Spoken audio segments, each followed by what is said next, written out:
Wernher von Braun foi um engenheiro espacial alemão e depois americano. Ele foi uma das principais figuras no desenvolvimento da tecnologia de foguetes na Alemanha e nos Estados Unidos, e é considerado o pai da ciência de foguetes. Ele também foi membro do partido e da polícia nazista e era suspeito de cometer crimes de guerra durante a Segunda Guerra Mundial. O nazista von Braun projetou, construiu e depois lançou os mortíferos foguetes V1 e V2, que mataram dezenas de milhares de aliados na Europa durante a Segunda Guerra Mundial. Existem também relatos de que von Braun era um torturador no campo de concentração de Dora, forçando trabalhadores a construírem os foguetes V2. Hi Alex, how are you doing? Very good, and you? Great. Nice to see you. Good to see you. Come on in. Sure. Alex Baum was a slave at the rocket factory and amazingly enough survived, even after being forced to actually dig these huge tunnels. We never saw daylight till the tunnel was finished and they brought us up. The first time we went out of the tunnel, we were like a bunch of blind men. We couldn't even see because we never had seen light for months and months and months. I'm going to go. This is my number in Buchenwald and Dora.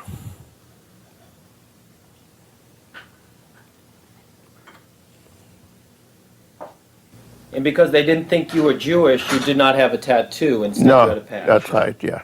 If you were Jewish, it would have been tattooed. Tattooed. Did you ever see Wernher von Braun at the rocket camp? Yes, we all saw. I mean, anybody who was at the rocket camp saw von Braun, we saw Himmler, we even saw Goering in Peenemünde. That's the only time I saw him there. They used to hang 5 people a day in the entrance of the tunnel. I mean, who wants to see thousands of bodies, skeleton? I mean, that's all we were, skeleton, bodies. Imagina quão perturbado deve ser uma pessoa que usa de trabalho escravo e tortura para construir foguetes. De acordo com estimativas mais recentes, mais de 20.000 prisioneiros morreram produzindo o foguete V2. Isso coloca o V2 como a única arma que gerou mais vítimas em sua produção do que no seu uso. Cerca de 5.000 foguetes V2 foram lançados contra alvos aliados, o que resultou em cerca de 9.000 mortes de civis e militares. Além disso, mais de 30.000 foguetes V1 foram feitos, aproximadamente 10.000 foram lançados contra a Inglaterra, 2.419 chegaram em Londres, matando cerca de 6.000 pessoas e ferindo cerca de 17.000. Portanto, von Braun ajudou a matar milhares de aliados e deixou muitas provas disso. Everybody knew what that big B was. Anyone who got a note that had that B on it knew automatically that that was from Dr. von Braun. Everybody recognized that.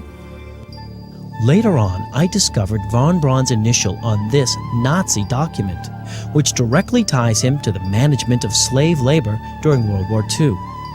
His full signature can be found on this Nazi document, provided to me by the German government, in which he requests labor, including prisoners, for his rocket factory in central Germany. And finally, I found Wernher's signature on this 1969 NASA letter, sent to an official 2 weeks after the Apollo mission, in which he admits being a member of Hitler's SS.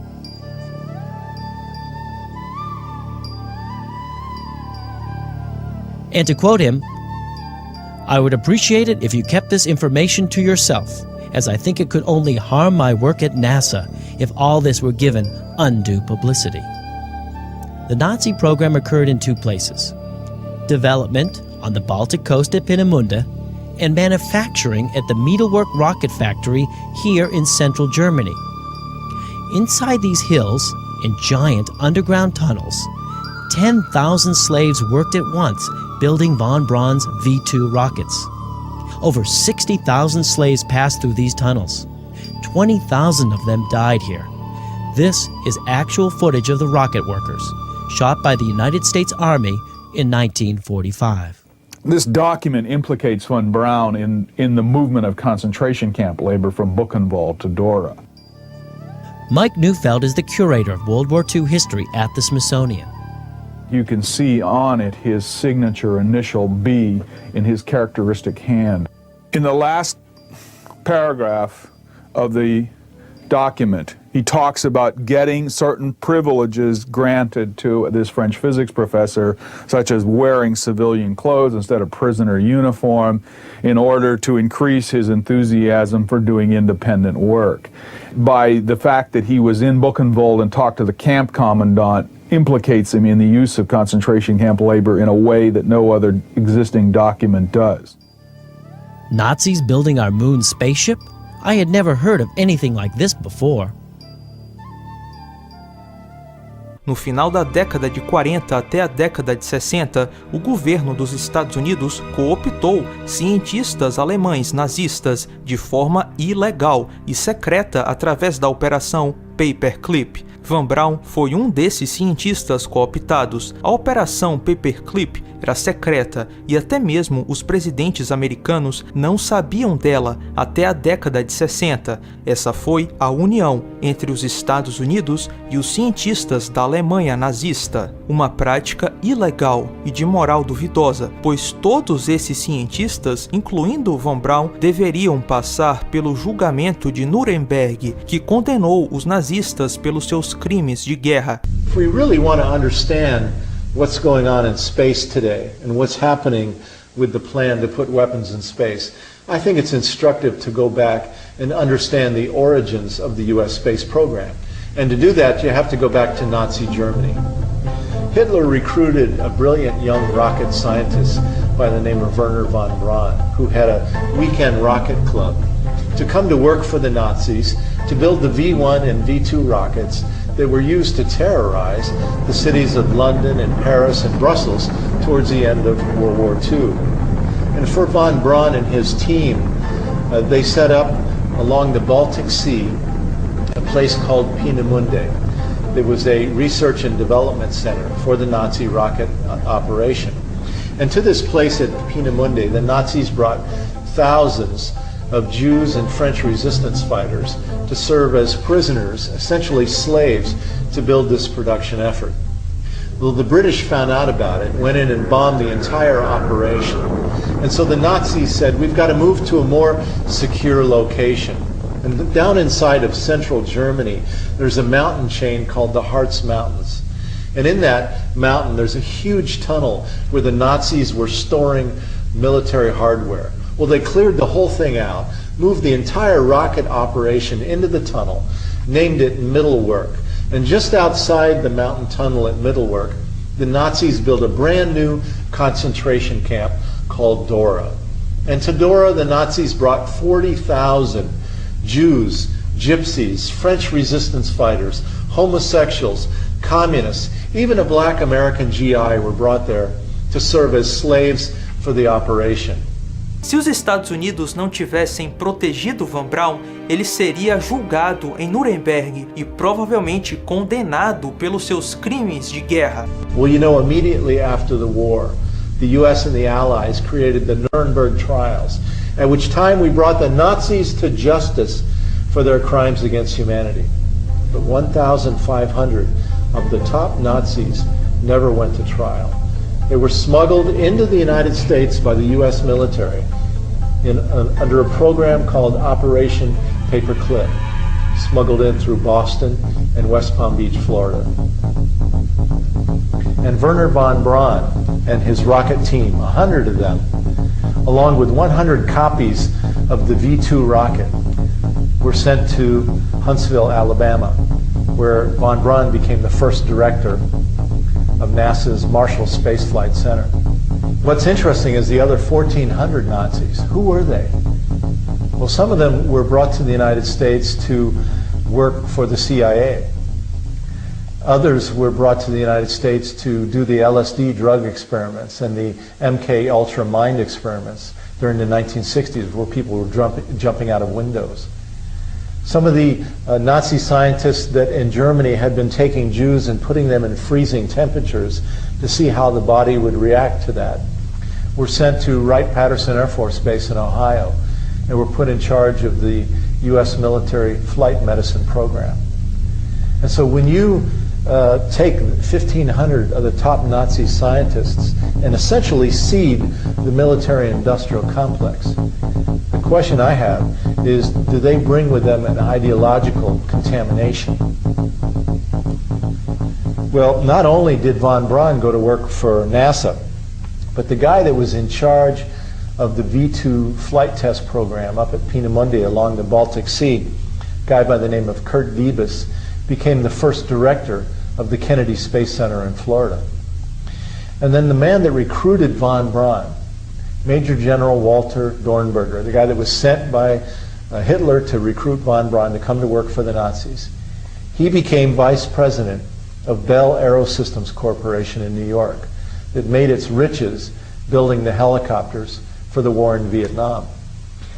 In fact, in 1958, Dornberger testified before the United States Congress saying that America's top space priority should be to, quote, conquer, occupy, keep, and utilize space between the Earth and the Moon.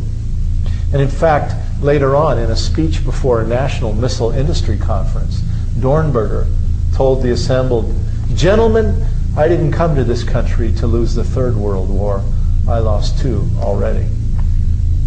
And then finally, the man that was in charge of production and middle work inside the mountain tunnel there in Germany, Arthur Rudolph, he became the first project director of the NASA Saturn V rocket program that took the United States to the moon.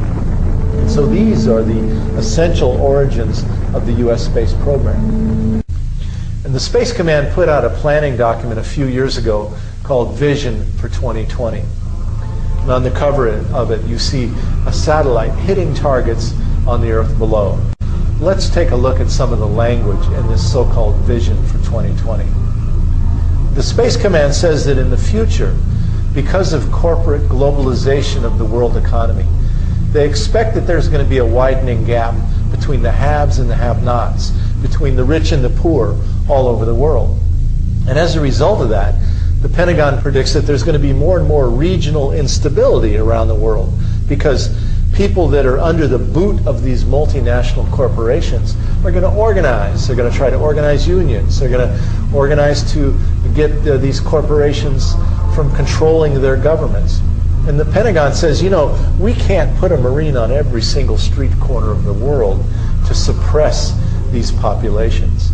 But with space technology in place, we'll be able to see everything, hear everything, and essentially target everything in every place on the Earth. And the Vision 2020 says that space superiority will emerge as an essential element of battlefield success in future warfare. Para construir seus foguetes, Von Braun e seus amigos nazistas precisavam de enormes quantias de dinheiro e um número tremendamente grande de colegas. Por isso, teve a ideia de obter apoio para seu projeto através da maior potência militar do mundo, os Estados Unidos. A propaganda americana convenceu o público a acreditar que Von Braun, membro da polícia nazista, era um gênio bonzinho e só estava interessado em tecnologia e nada além de tecnologia. Sei, Von Braun não sabia que os foguetes da Alemanha nazista eram fabricados por escravos nos campos de concentração? Claro que sabia, ele participou disso, e os Estados Unidos criminosamente o protegeu. What would have happened to Wernher von Braun if he were still alive today? Behind armed guards work America's Nazi hunters, the United States Justice Department's criminal division. Some of the key individuals responsible for the great accomplishment of Apollo 11, the landing of human beings on the moon, were deeply involved in Nazi crimes during World War II. This isn't just guilt by association. It's not just that some of them were in the SS or the Nazi Party. They were personally complicit in Nazi crimes. Arthur Rudolph was Wernher von Braun's head of rocket manufacturing under both Adolf Hitler and John F. Kennedy. The Justice Department brought war crime charges against him. But Rudolph was very much a de facto deportation. He was removed unceremoniously from the United States, and the Justice Department exposed him for what he was. Which was? Which was a Nazi criminal. Unfortunately, von Braun died before the U.S. government belatedly in 1979 created this office and seriously undertook to investigate Nazis living in the United States. Had he still been alive, there is no doubt that he would have become a major subject of federal investigation. Quem acha que uma mentira como a ida do homem à lua em nada muda nossas vidas é bem inocente. A história do programa espacial americano começa na fraude e no crime, com Nixon e a Guerra do Vietnã, com Von Braun e os cientistas nazistas, com a Guerra Fria e o assassinato de Kennedy. Essa história da ida do homem à lua não vai terminar bem, ela vai terminar como começou, na fraude e no crime.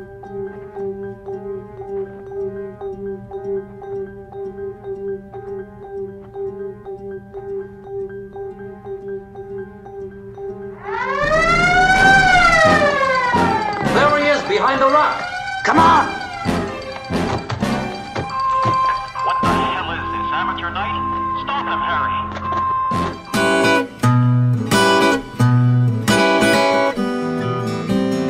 Os astronautas heróis americanos realmente pousaram na Lua e retornaram com segurança à Terra, assim como dito pelo presidente Kennedy em 1961? Ou será que tudo não passou de uma mentira estratégica, uma mentira destinada a estabelecer o domínio ideológico e político sobre todo o globo, assim como queriam os nazistas? Seria possível que a cúpula nazista de dominação global assumiu a liderança da NASA? Sim, totalmente possível. A Operação Paperclip e a amizade no espaço entre os Estados Unidos e a União Soviética provam isso. Eu sei, parece até coisa de filme do James Bond.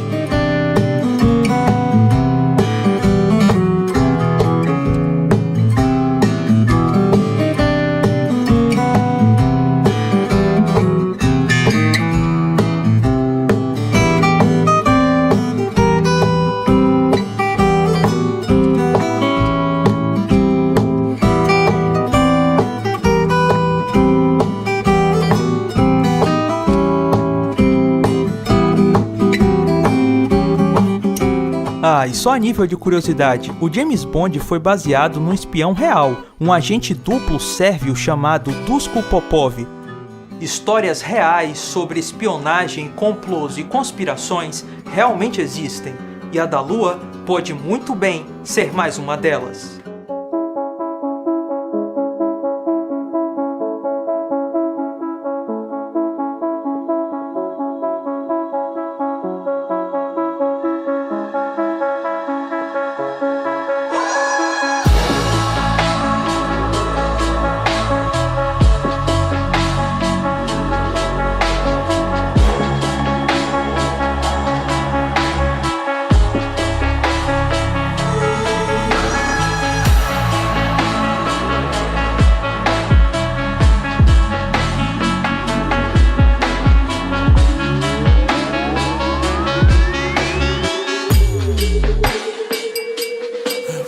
Yeah.